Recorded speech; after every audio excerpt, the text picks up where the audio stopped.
आम आदमी बना स्मगलर किंग।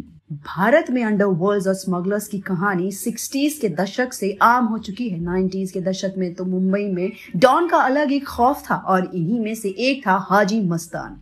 हाजी मस्तान एक ऐसा आदमी था जिसने भले ही क्राइम की दुनिया चुनी, लेकिन कभी ना तो किसी की जान ली, ना ही कभी किसी को गोली मारी। हाजी मस्तान को स्मगलर किंग कहा जाता है, जो मुंबई का सबसे पहला अंडरवर्ल्ड डॉन कहलाया। हाजी मस्तान का जन्म साल 1926 में तमिलनाडु में हुआ था। हाजी अपने पिता के साथ साल 1934 में मुंबई आया था। उसके पिता हर दिन मेहनत करते थे क्योंकि उनके परिवार की हालत अच्छी नहीं थी।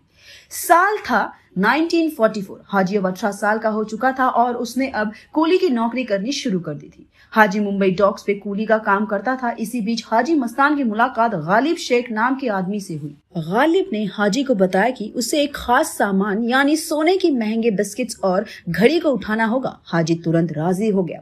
कई बार सामान उठाते उठाते हाजी की गालिब से गहरी दोस्ती हो गई। कूली का काम करते करते हाजी मस्तान का मन लग चुका था। उन दिनों विदेश से आने वाले लोग महंगे महंगे सामान अपने साथ लाते थे, लेकिन सामान पर लगने वाले ज्यादा का टैक्स मुसीबत होता था। ऐसे में उनकी मदद मस्तान करता था, जिससे उसे अच्छे खासे पैसे मिल जाते थे। नया बच्चा और कूली होने के चलते मस्तान पे कोई शक नहीं करता था और इसी तरह से उसने स्मगलिंग के धंधे को ही अपना मुख्य पर्पस बना लिया। साल 1950 तक हाजी मस्तान की जिंदगी बदल चुकी थी। साल 1956 में मस्तान की दोस्ती स्मगलर सुकू नारायण से हो गई, जो गुजरात का फेमस स्मगलर था। सुकू नारायण की दोस्ती मस्तान के लिए फायदे की रही। दोनों अब मिलकर स्मगलिंग के धंधे में खूब पैसे कमा रहे थे। इसी सीन के बाद हाजी मस्तान के नाम के आगे माफिया लग गया था। कहाँ गरीब मस्तान 70s के दशक में अमीरों की जिंदगी जी रहा था। स्मगलिंग के धंधे में अपनी पकड़ बिठा चुका हाजी मस्तान अब डिजाइनर सूट्स पहनकर मर्सिडीज में घूमने लगा था।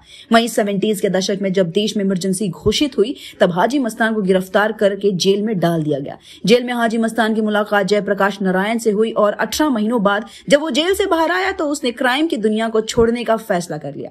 हाजी मस्तान ने क्राइम की दुनिया को छोड़ने के बाद अपनी एक राजनीतिक पार्टी भी बनाई, जिसका नाम दलित मुस्लिम सुरक्षा महासंघ रखा गया था। पार्टी ने चुनाव भी लड़ा, लेकिन कामयाबी नहीं मिली। अपनी जिंदगी के आखिरी दौर में हाजी अपने परिवार के साथ रह रहा था और साल 1994 में हाजी की हार्ट अटैक से मौत हो गई।